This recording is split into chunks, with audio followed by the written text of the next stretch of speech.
Voilà, veuillez recevoir encore mes salutations fraternelles en Christ Jésus.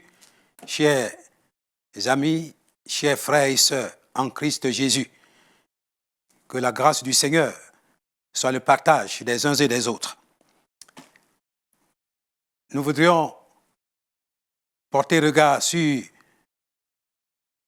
le livre de l'Apocalypse, le chapitre 2 et le chapitre 3. Évidemment, vu la longueur de ces deux chapitres, on ne va pas se mettre à lire cela actuellement.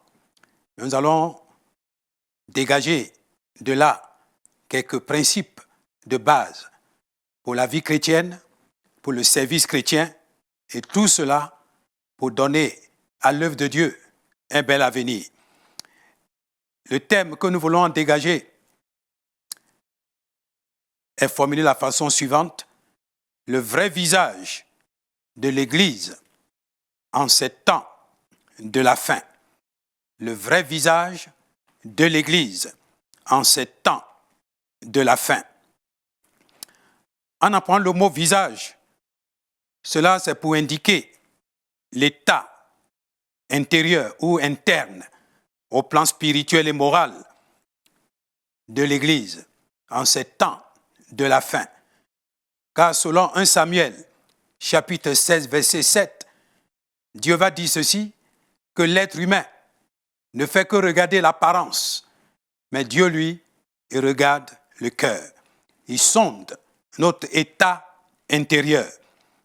Il s'agit donc de la véritable identité spirituelle et morale de tout être humain, particulièrement de l'Église du Seigneur Jésus. Ces deux chapitres, Apocalypse 2 et 3, nous présentent l'état des 7 églises de l'Asie mineure. Et cela illustre bien l'état de l'ensemble de l'Église de Jésus-Christ, qui est le corps de Christ. Car comprenons que le chiffre 7, c'est le symbole de la plénitude. Ce qui veut dire que les 7 églises de l'Asie mineure nous révèlent l'état de façon générale de l'Église de Jésus-Christ, surtout en ces temps de la fin. Cependant, lorsqu'on constate l'état de ces 7 églises en question, qui nous révèlent l'état de l'ensemble de l'Église de Jésus-Christ, on découvre que parmi les 7, il n'y a que 2 églises seulement qui sont restées fidèles au Seigneur. L'église de Smyrne et l'église de Philadelphie. Que le Seigneur va féliciter, que le Seigneur va encourager. Mais les 5 autres églises étaient en état de déviation. Leur état intérieur n'honorait pas le Seigneur, ne glorifiait pas le Seigneur. C'est pourquoi Dieu va les interpeller.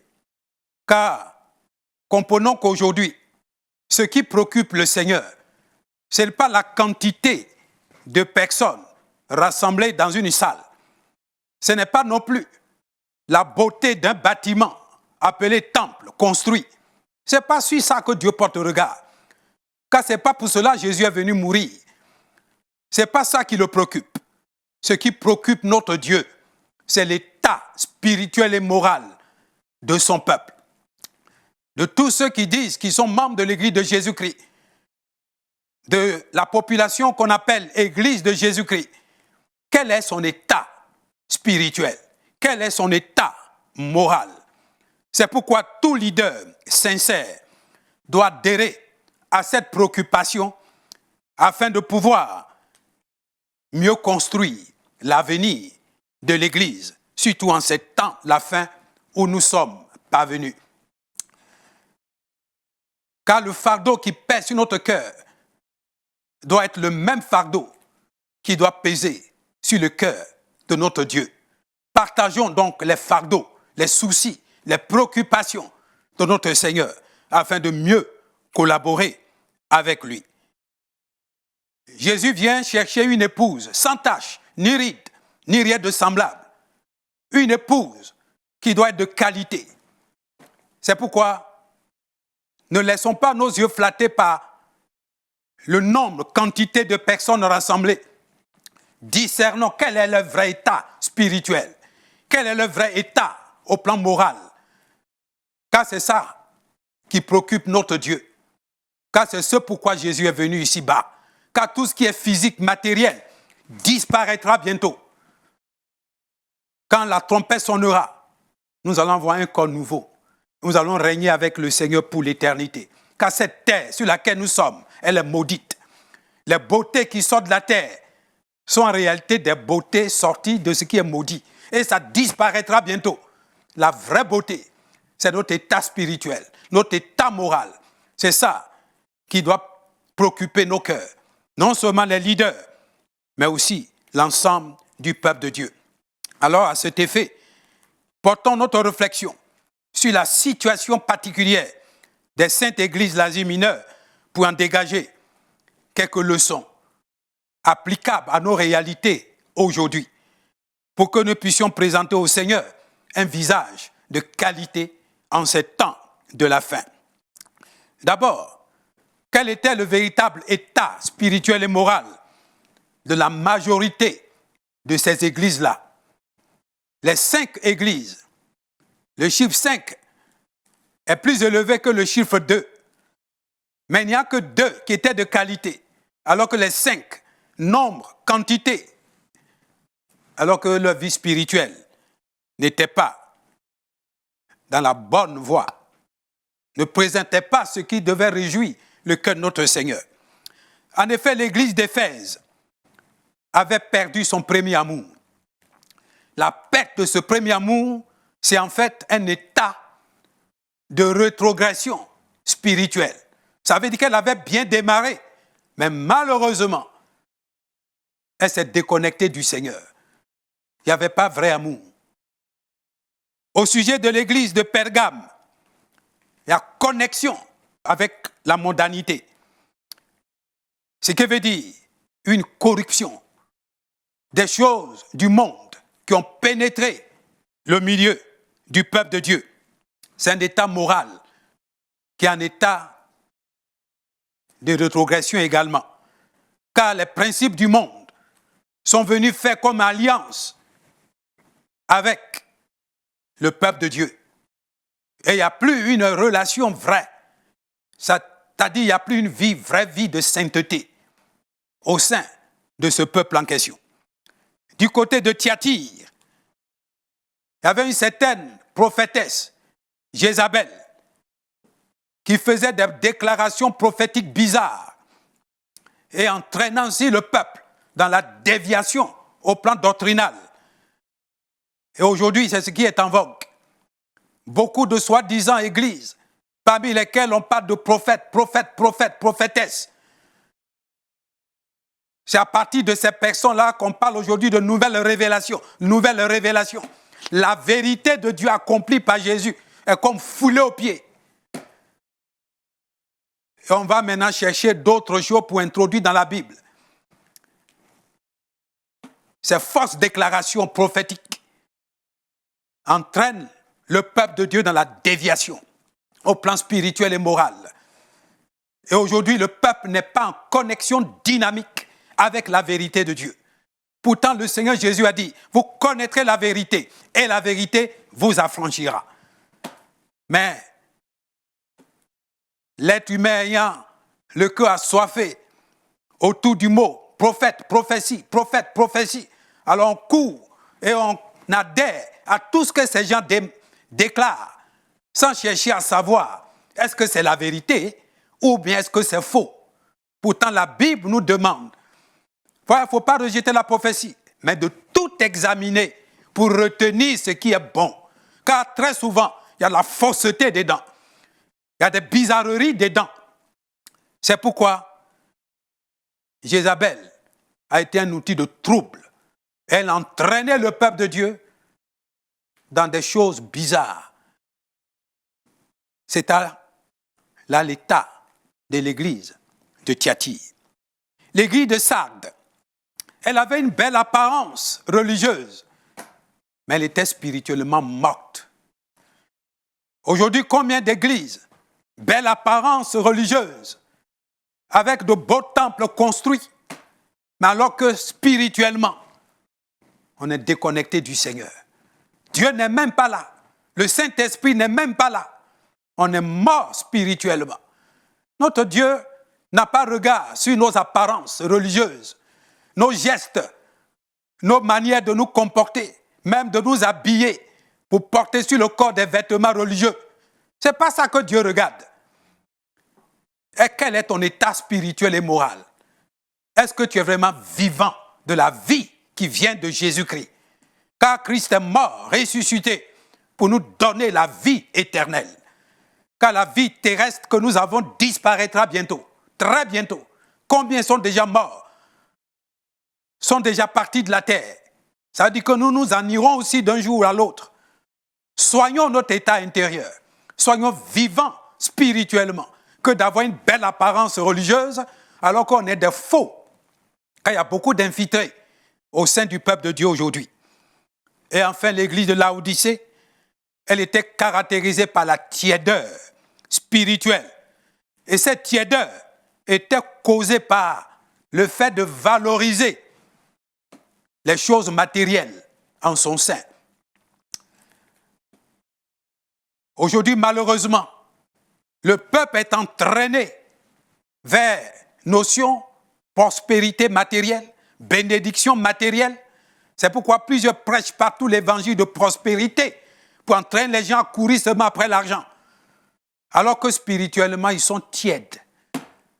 Il y en a même qui n'ont même pas la tièdeur même. Ils sont morts spirituellement. Il n'y a rien de qualité dans leur vie. Comme cette foule qui cherchait Jésus. Il dit, mais où tu étais? On te cherchait partout. Jésus va le dire. Vous me cherchez?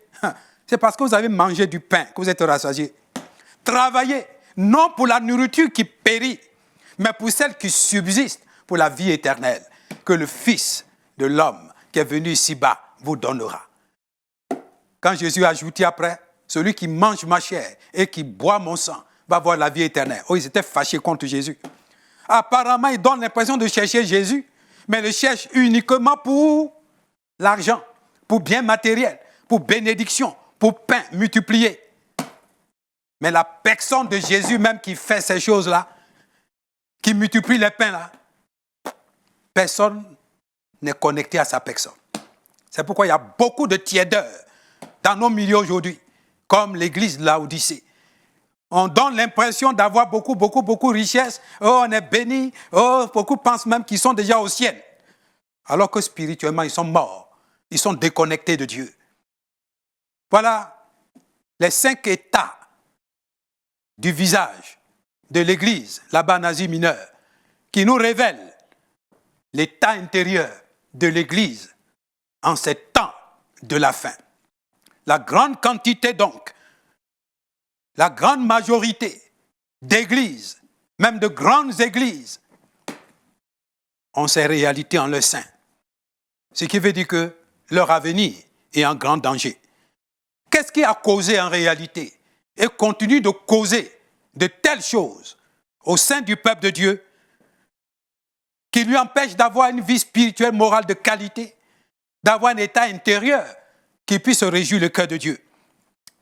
Le premier élément qui a causé ces choses dans les églises, l'Asie mineure, c'était du côté du leadership.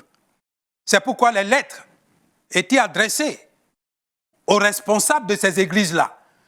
Le terme ange qui est utilisé, il ne s'agit pas d'un ange, un être spirituel, mais il s'agit plutôt des messagers qui devaient gérer le troupeau de Dieu, mais qui malheureusement, c'est leur propre état spirituel qui est connecté au peuple.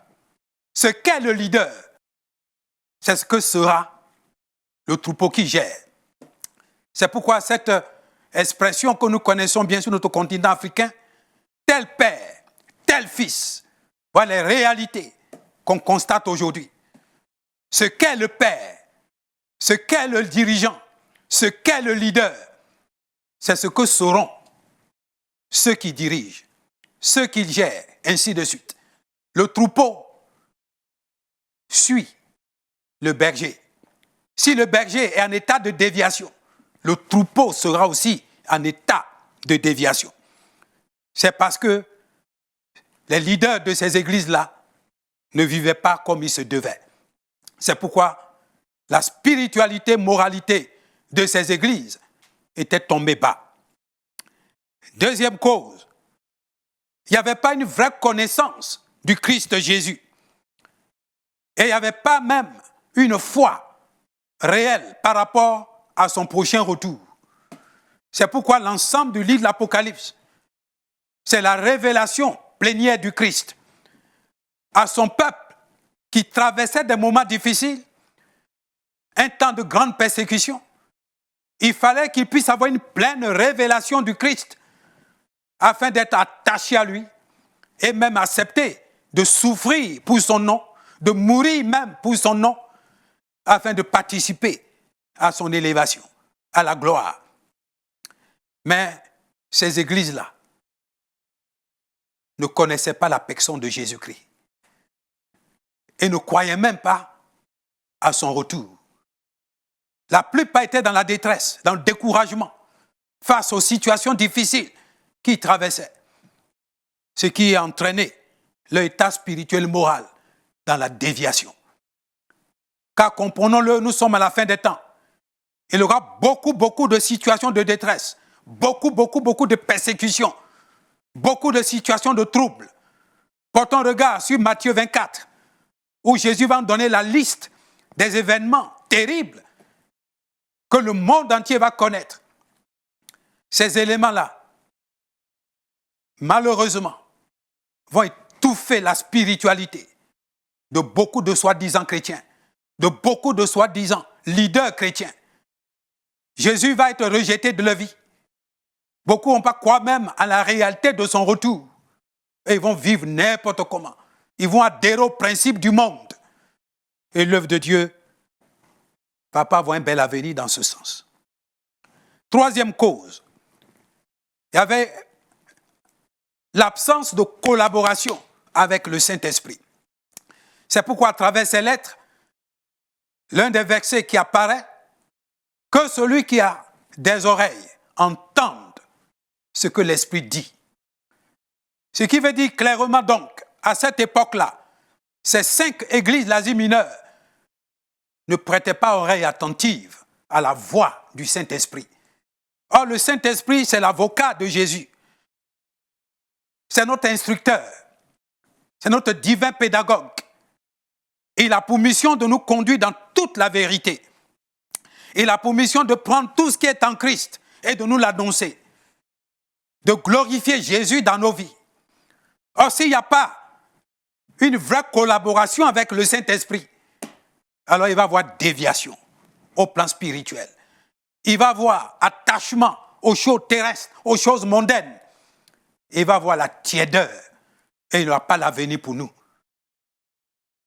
C'est pourquoi, malheureusement aujourd'hui, l'on constate que beaucoup d'églises qui se déclarent même pentecôtistes, le Saint-Esprit n'est pas vrai en leur sein. Ils n'ont pas une vraie relation avec le Saint-Esprit. Ils n'ont pas une vraie communion avec lui. Car le nom même, Saint-Esprit, le mot Saint doit nous interpeller. S'il est le Saint-Esprit, partout le Saint est. Tous ces lieux doivent être caractérisés par la sainteté. Mais quand on n'est pas en communion avec le Saint, on vit dans la souillure, on vit dans l'impureté, on vit dans l'orgueil, on court après les choses charnelles, mondaines, qui sont des choses maudites et qui disparaîtront. Le Saint-Esprit a pour mission de nous révéler le Saint, qu'est la personne de Jésus-Christ. Lui qui n'a jamais péché, qui a pris sur lui nos douleurs, nos malheurs, qui en a payé le prix à la croix pour nous arracher des mains des satans, des démons. Voilà la mission du Saint-Esprit. Mais si on ne collabore pas avec le Saint-Esprit, alors on tombe dans la déviation et on s'éloigne de la vérité de Dieu. Quatrième cause, c'est l'immaturité. Immaturité au plan spirituel et moral. Ce que le Seigneur veut, quiconque est né de nouveau doit croître à la ressemblance de Jésus. C'est pourquoi l'apôtre Paul va déclarer, parlant de sa vie personnelle, « Je n'ai pas encore atteint la perfection. Oubliant ce qu'il y a en arrière, je me porte en avant. Je cours vers le but. » La marche chrétienne est comparée à une course. C'est un mouvement en avant. Cela signifie simplement, c'est une vie de progression vers un niveau de maturité. Pour être capable d'encadrer aussi les autres, de gérer aussi les autres et de les aider aussi à avancer dans la marche avec Dieu. Mais lorsqu'on reste dans un état d'enfantillage, de bébé spirituel, alors l'œuvre de Dieu n'avance pas. C'est en cela que l'apôtre Paul va interpeller les chrétiens là-bas, à Corinthe, en leur disant ceci. 1 Corinthiens, chapitre 3, à partir du verset 1. Pour moi, frère, ce n'est pas comme à des hommes spirituels que j'ai pu vous parler, mais comme à des hommes charnels, comme à des enfants en Christ. Je vous ai donné du lait, non de la nourriture solide, car vous ne pouviez pas la supporter. Et vous ne le pouvez même pas à présent, parce que vous êtes encore charnel. En effet, puisqu'il y a parmi vous de la jalousie, des disputes, n'êtes-vous pas charnel et ne marchez-vous pas selon l'homme? Voilà les signes de l'immaturité. On donne l'impression d'être chrétien. Quelquefois, on compte même le nombre d'années pour se comparer aux autres, alors que spirituellement, moralement, on est encore bébé. On n'évolue même pas. Alors, on est en train de mourir spirituellement sans nous en rendre compte, de nous déconnecter du Seigneur sans en rendre compte. Et la dernière cause de l'état de ces églises, c'était la séduction de l'ennemi. L'ennemi, oui, sachant qu'il lui reste un peu de temps, il a mis en place un programme de séduction. Il rôde autour de nous, cherchant qui il va dévorer. C'est pourquoi, chrétiens et chrétiennes, soyons vigilants, parce que notre adversaire, il est réel. Il est là. Il est jaloux. Il veut tout faire pour nous corrompre. Voilà donc les causes qui font qu'aujourd'hui, l'Église du Seigneur ne connaît pas une vraie avancée. Que son état intérieur blesse le cœur de Dieu, ne réjouit pas le cœur de Dieu. Devant une telle réalité, comment faire pour remédier à la situation? Oui, comment faire pour que l'Église puisse connaître une vraie restauration? Pour que les saintes églises soient relevées de l'état de chute, il va y avoir d'abord une interpellation de la part du Seigneur. Laissons Dieu nous interpeller, nous ouvrir les yeux sur ce qui ne va pas dans nos vies, nous avertir sur les dangers qui sont autour de nous, pour ne pas que nous courions comme à l'aventure, pour ne pas que nous mettons nos mains n'importe où, nous mettons nos pieds n'importe où. Laissons Dieu nous interpeller. C'est pourquoi prêtons oreille attentive à sa parole. Laissons cette parole-là nous interpeller pour que nous puissions reconnaître que nous sommes en état de déviation, pour quitter le mal afin de revenir au chemin qui est le vrai chemin, le chemin de la vérité. Après interpellation, il faut repentance. C'est pourquoi, à travers ces 5 lettres, ce mot apparaît plusieurs fois. Repentez-vous, repentez-vous, repentez-vous. Se repentir veut dire reconnais ton état de déviation. Reconnais ton péché. Reconnais que ta vie a blessé et continue de blesser le cœur de Dieu. Et pleure devant Dieu en lui demandant pardon. Et prends la ferme décision d'abandonner le mal que tu as confessé. Parce que c'est que la vraie repentance. Reconnais ton péché. Humilie-toi devant Dieu. Pleure devant lui. Demande-lui pardon. Et prends la décision d'abandonner le mal. Ce qui permettra à Dieu de tendre la main de grâce vers toi pour te relever. C'est pourquoi prêchons la repentance aujourd'hui. Ouvrons les yeux du peuple sur la réalité du péché qui est en son sein. Car c'est pour cela que Jésus est mort. Pour cela, il est ressuscité. Pour que l'humain quitte des ténèbres, pour qu'il connaisse une vie de lumière, afin de pouvoir avancer dans la lumière pour la gloire de Dieu. Troisième chose à faire, exposons-nous désormais à l'aide du Saint-Esprit. Le Saint-Esprit n'est pas là en vain. Il est là pour nous aider. Il est là pour nous soutenir. Il est là pour nous tonifier. C'est pourquoi collaborons avec lui par une bonne vie de piété. Sans une vie de prière, le Saint-Esprit n'interviendra jamais dans ta vie. Il n'interviendra jamais pour te relever de ton état de chute. Aie soif de sa présence. Expose-toi à son action, afin qu'il puisse t'aider à connaître une vie de victoire, une vie de triomphe. Et enfin, si tu veux être relevé, alors il faut valoriser l'œuvre expiatoire de Jésus-Christ dans ta vie. Car Jésus est mort. Son corps a été déchiré, son sang a coulé. C'est à cause de toi qu'il a subi tout cela. Alors déclare comme Paul chaque jour, partout où tu seras, j'ai été crucifié avec Jésus. Ce n'est plus moi qui vis, c'est Christ qui vit en moi. Oui, identifie-toi à sa mort pour que le mal soit ôté de ta vie et laisse sa résurrection venir restaurer l'image de Dieu dans ton caractère pour que tu puisses vivre désormais une vie de qualité, pour que Dieu puisse en tirer gloire et honneur. Voilà donc ces 4 pas importants qu'il faut poser pour expérimenter une vraie restauration.